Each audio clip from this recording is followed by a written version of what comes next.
Hello, everyone. Welcome to another great episode of the Killer Author Club. We are super excited to have the one and only Heather Graham here with us tonight to tell us all about her latest, The Murder Machine. And so grab your cocktails and your list of questions, and we will see you on the flip side. Welcome to the Killer Author Club. 3 best-selling authors talking about killing, of the fictional kind, with the best thriller and suspense authors in the business. Killer conversations, killer cocktails, and killer guests, with your hosts, Kimberly Belle, Heather Gudenkauf, and Kaira Rouda.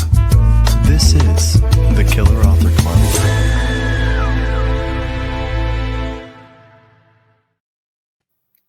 Hello, and welcome to all our new members. And we've had a slew of them in the last week or so, haven't we? So welcome to all our new members and to our OGs watching live or catching the replay or listening to the Killer Author podcast. We are so glad you're here. I'm Killer Heather Gudenkauf. I'm Killer Kimberly Belle. And I'm Killer Kaira Rouda. And we're here to talk about The Murder Machine, and we'll do that in just a minute. But a couple PSAs before we get started. So if you love tonight's show and want more, because who doesn't, check out the Killer Postmortem, otherwise known as the After Show, exclusive to our Killer Author podcast, where we always start with a killer confession. So we'll get one out of Heather later tonight that will air on Friday in our podcast.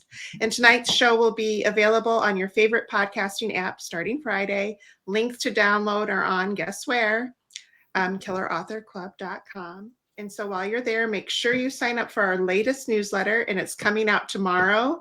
And there's some really fun stuff in there. So make sure you go out and sign up for the newsletter, and you'll be in the know. And speaking of news, maybe. Welcome. Not that one. Breaking. Oh, no, not that one. Never mind. I will just tell you. So do you want a signed first edition copy of the 3 Killer Hosts upcoming books, plus exclusive Killer Author Club and book themed swag? Subscribe today to the KAC book box offered in partnership with fabulous Swamp Fox Books in Marion, Iowa. That's right. And every bundle will be carefully curated and delivered right to your doorstep. And trust me, you'll want to be a part of this because we've got some seriously killer merch that's only available through this subscription box. First up, right around June 3rd, you'll receive a signed copy, first edition copy of The Expat Affair by Killer Kimberly. Rocky, sorry about that, everyone. Exclusive Killer Author Club swag and a little something with international flair. Then on or about June 10th, you'll receive a signed first edition of copy of Jill Is Not Happy by Killer Kaira, an exclusive Killer Author Club swag, and a Jill approved surprise to make you happy, even if she's not. And then on November 4th, you'll get a signed first edition copy of The Perfect Host by Killer Heather, plus some Killer Author Club swag, plus a sweet little something that will make you say yee-haw. 3 books, all sorts of killer swag. What are you waiting for? Subscribe to the Killer Author Club book box today. We'll drop that link in the comments in just a minute, but you can also sign up at killerauthorclub.com, where you can find everything about everything Killer Author Club. Kimberly, would you please introduce our special guest? I would love to. Heather Graham is the New York Times and USA Today best-selling author of over 200 novels, novellas, and short stories, including suspense, paranormal, historical, mainstream, and Christmas family fare. She lives in Miami, in easy shot down to the Keys, where she can indulge in her passion for diving. She also loves to travel, research, ballroom dancing, and reading, of course, anything fiction, nonfiction, cereal boxes when there's nothing else. She's the mother of 5 and considers family and friends her greatest assets in life. She is the CEO of Slush Pile Productions, a recording company and production house for various charity events. She's been honored with the RWA's Lifetime Achievement Award, a Thriller Writer's Silver Bullet for Charitable Contributions, Distinguished Author Award from the Southwest Florida Reading Festival, the Strand Lifetime Achievement Award, and the Thriller Master Award. She is grateful every day of her life to be writing for a living. Look her up at theoriginalheathergraham.com. Congrats, Heather, and welcome to the Killer Author Club Hot Seat. I was going to thank you so much. And the website is theoriginalheathergraham.com because sadly, I am a few years older than the movies. Yeah, and she has a handle that's kind of similar. I can't remember what it was, but yeah, you have to distinguish yourself. Well, no, I've noticed if you look me up, you get her. If you look her up, I mean, you get them mixed up. So, and we were both born Heather Graham, so it's amazing. Not a made up anything. Thank you, Cher. Thank you. Yeah. Okay. Well, so we have so many questions about the murder house, and I'm sure our watchers and listeners do as well. But can you start with telling us really quick what the book is about? Well, the book is about the use of AI to commit murder. AI, as we all know, can be used for many things. And I'll tell you what was really scary while researching this book. There are a couple of things that actually have been done. So then again, AI can learn and AI can kind of think, but usually if you're going to have something happen with AI, there's been a human somewhere behind it. Oh my gosh, it was so good. We loved it. Thank and you. Readers get chatty. Start dropping your questions in the comments for us to ask of Killer Heather. But first, it's time to talk about this episode's special drink. Kara? That's right.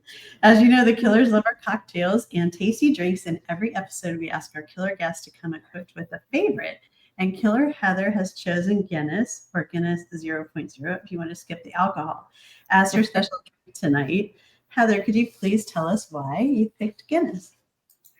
Well, my mother and my mom's family immigrated from Ireland.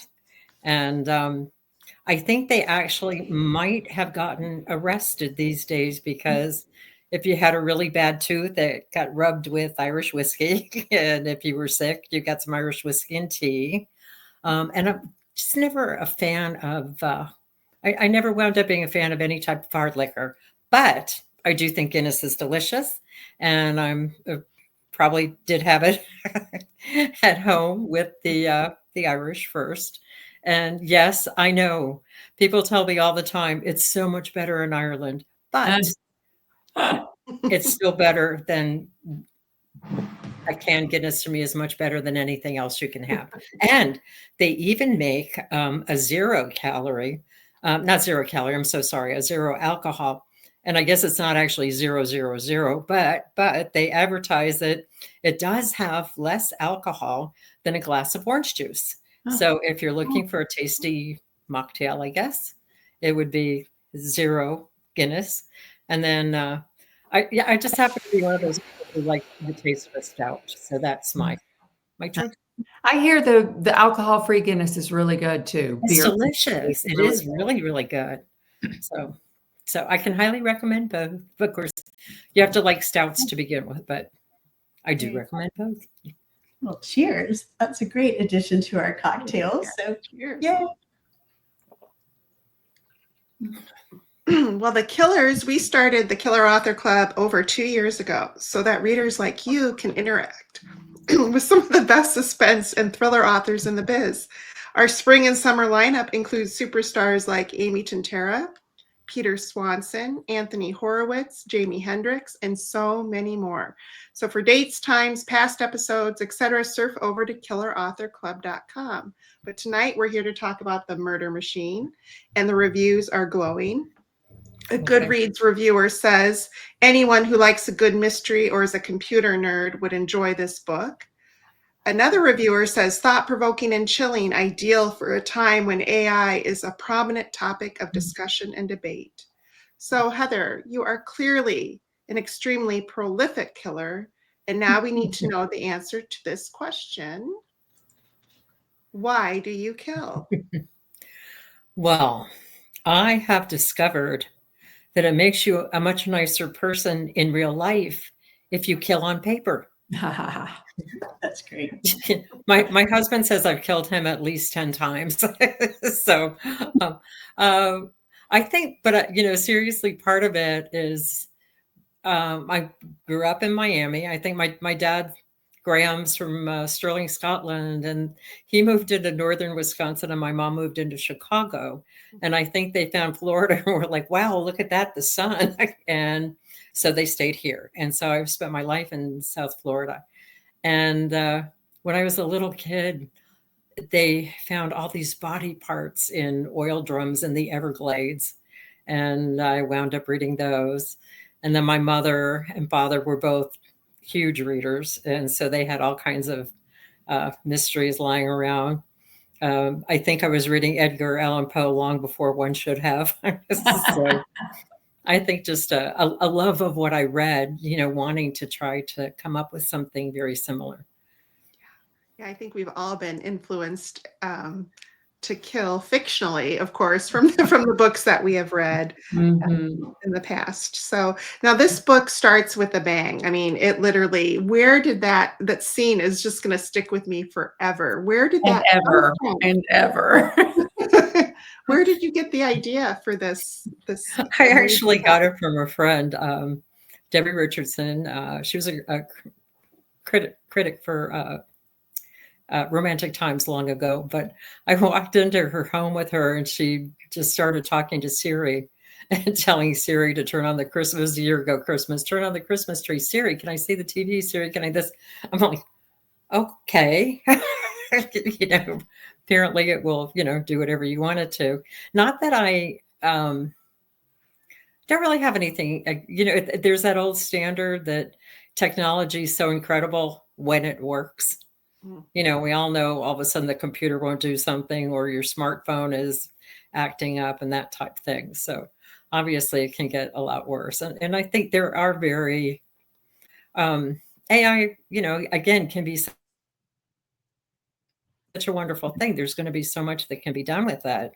And on the same hand, there's so much that can be done with it. So like I said, a couple of the things in the book are real. Yeah. Were taken from the headlines. Terrifying. Here's a question from Renee. Did you come up with the title Killer Heather #2? Well, because there's already Heather, Killer Heather. I know, I to love be that. Killer the second. I know, that was very cute. We love that. Yes. I think it was a lot of fun too, because when we were doing this, I was asking help from one of our publicity people named Heather Connor. Oh no, 3 Heathers. 3 of us, yeah. And Heather got to inform us all that, no, I never saw the movie. I've never seen the movie. What is wrong with me? I've never seen the movie Heathers, but I need to go watch it. It's okay. Yeah, and speaking of titles, I mean, this title is amazing. So where did you get the idea for this one? For the murder machine? Yeah. Probably because AI is still a machine in a way, and it's murdering people. Yeah. So it's a murder machine. Yeah. Quite literally. Quite literally. Yeah. Right. So do you live in a home with AI or smart tech? Do you have any of that in your home? My computer is fairly smart. My smartphone is fairly smart, but no, I don't really have a lot of AI in the home. So I don't, like I said, some of the things you hear going on are kind of scary. Yeah. I read a thing one time that you can only publish 3 AI books a day on Amazon. So That's true. yeah, so because I love books written by real people. I find that a little disturbing. There's going to be, I think that they will make absolutely amazing progression in the medical field and maybe other places. But I think it's also scary when people want it to take away jobs from real people. Mm-hmm. Yeah. So true. Oh, Renee wants to know if any of the, oops, wrong one. If any of us live in a smart home. I do not. I do not, because it terrifies me as well. I had that thing when your phone's just listening to you anyway, even if you're not even talking to it. It's just, I'm like, I am not speaking to you. And then you're like, I'm like whispering away from my phone. Stop listening. Yeah, I really like the convenience of an AI home. I don't have like a super smart home, but I do love the convenience of like lights that go on without you having to flip a switch. And but I'm going to think really long and hard about it now. You're right. I mean, there are real life headlines. There was like wasn't it an electric car drove into a lake and the woman couldn't get out? And I mean, things can go wrong. And like you said, Heather, there's a human behind it. Yeah. So if a human wants to, I don't know, murder someone, I mean, there are ways. There are ways to do it. Yeah. Really? What was your research like? I mean, you probably had so much you had to like pick and choose from, or no? Well, I think we all have a tendency, to do the same thing. You start researching something and then you're on Amazon buying books, and then you've got your TV on, and all of a sudden it's one documentary that, it leads to that one, and then it leads to that one. And you kind of, I guess we all call it going down the rabbit hole. I think it's easy to do. So, or procrastination. Yeah. You just get so into doing it. So, and it's kind of, I realize that's kind of one of the perks is that we get to do that because we're looking for things. And then of course, well, I mean, it's kind of like too, you may wind up realizing that you read a couple of books and they only had anything to do with one line, but they made the one line right anyway. So it wasn't so bad. So, and I absolutely, to this day, I love reading. And so there's nothing wrong with reading. Yeah. Absolutely. So now, how many times did you have to rewrite the ending, or are you one of those writers who can just from the very beginning how it's going to end? Was your mind diabolical enough from the beginning to figure out the direction you wanted this to go? Sometimes they do, but I mean, it's funny because my work, I guess, ethic or standard came from the fact that I did start, I was actually a theater major. I worked in dinner theater for several years. And then all of a sudden, if you have that many children, we were not equity. So going to work was way too expensive, and then I also, I didn't really want to have children for other people to raise. Every once in a while, I wonder, maybe they would have been better off, but but I wanted to raise my own children. And that was when I stayed home to work. And then I found out I bought, this was way back, I bought Writer's Digest, Writer's Market, and I just kept sending things off. That's what I did too, Heather, back in the day. Yeah. Mm-hmm. Oh, yeah. That was I found out after I had gotten into it, when I'd been picked up, that they did a several book contract, and I found out I just have to write an outline and they'll give me money, so because contracts usually are written, where you will get so much on, delivery, so much on a synopsis, and, that type of thing. So I do like working from a synopsis because for me, and it doesn't mean it's for everybody, any way you write that works for you is the right way. But for me, I like a synopsis because I may change it, but I always have something that I'm going with, that I can be going with the next day and the next day and that type of thing.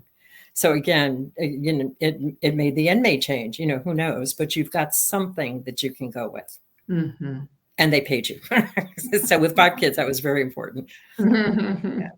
How did you get all your writing done with 5 kids in the house? I had 3 and it was hard to find a room where nobody was in it. So how did you? There were actually, I think, a lot of us who started off around the same time because it was back when the categories were kind of like a big thing, and a lot of us got into what we're doing through category. And there was the general concept that the kids have to know you don't interrupt us unless there's blood. Yeah. So, but the weird thing is, it was actually a little better having a few because they entertain one another. Yeah. And then we had a general joke about the dining room because we had a Florida room. It's Florida. So there's a big table out there and that's usually where we ate.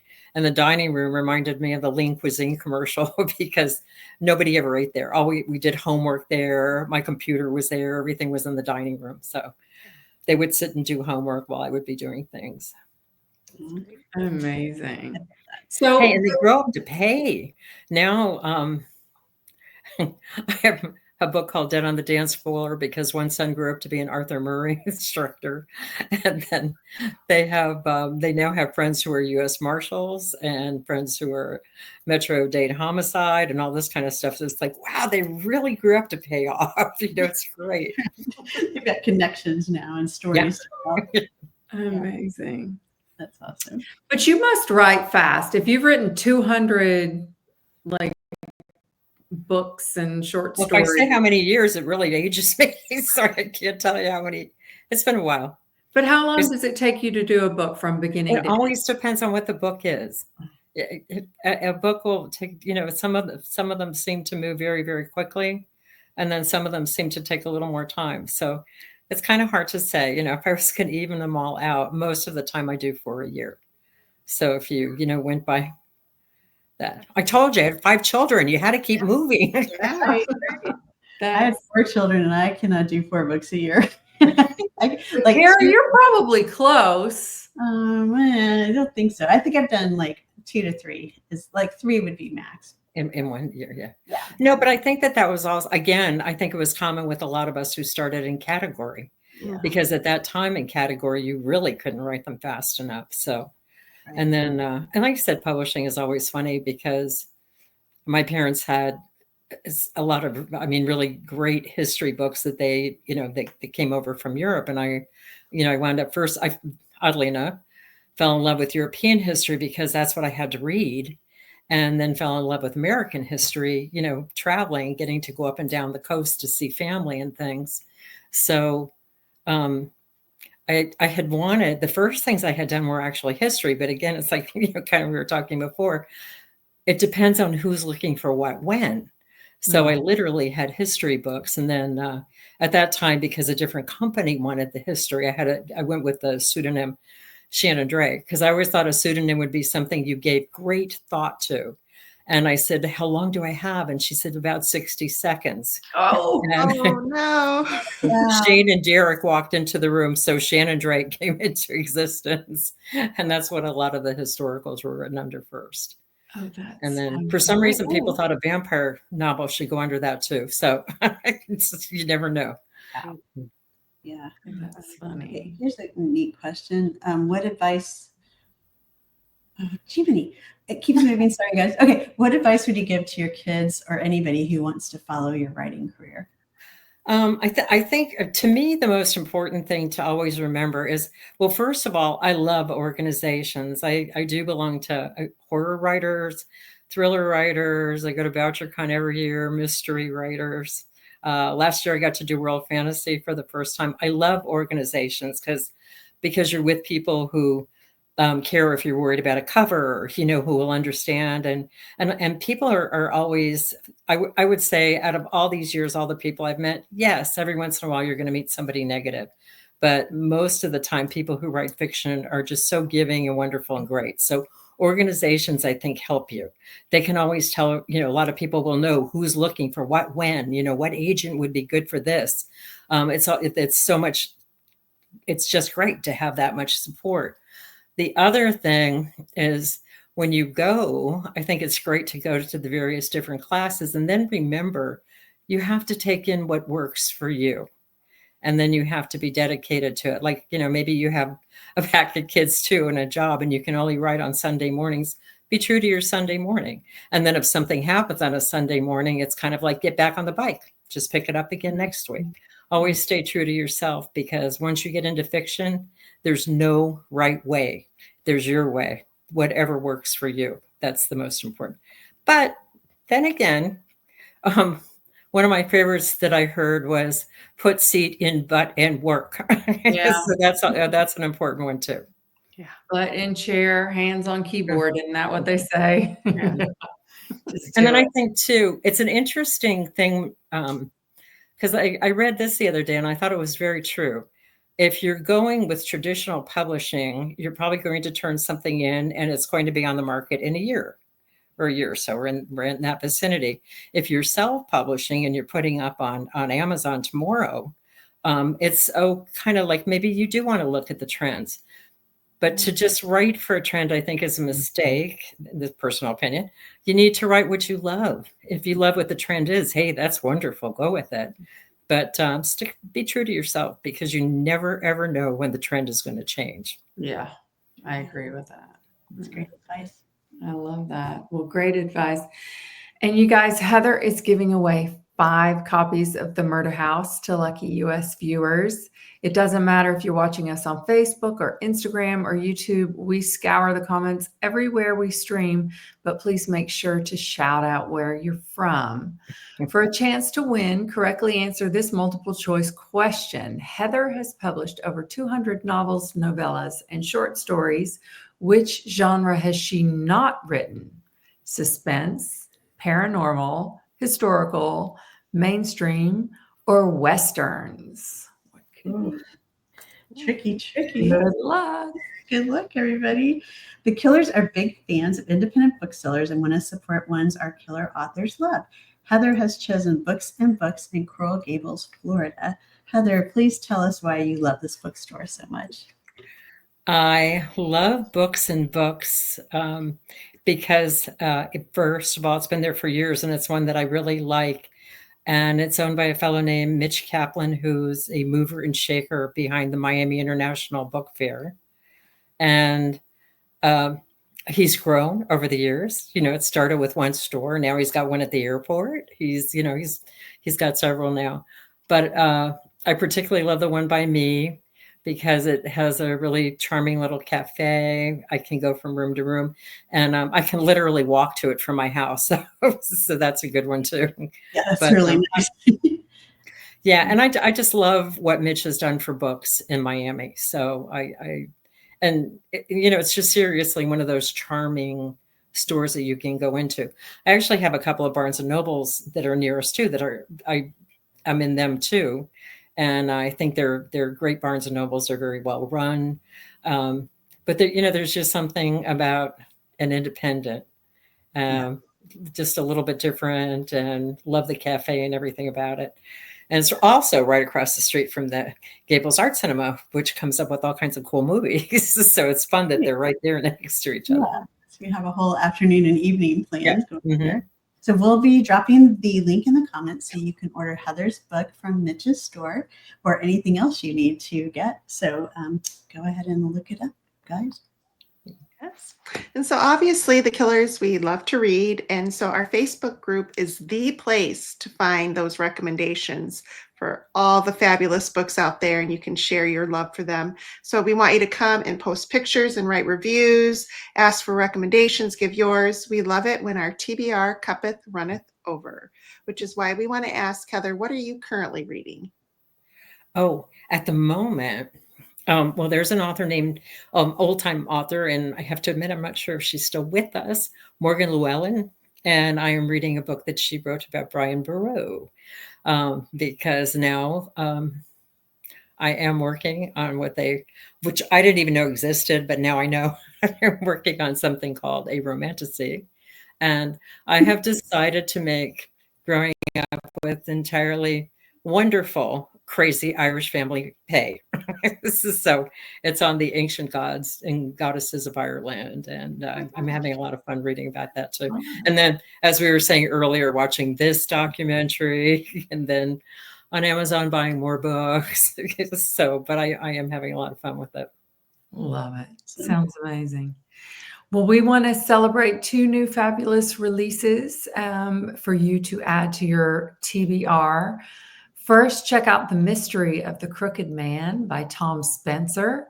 A cantankerous archivist is on a mission to uncover the sinister truth that connects a murder and a fraudulent manuscript, if she can stay sober long enough and avoid becoming a whodunit herself.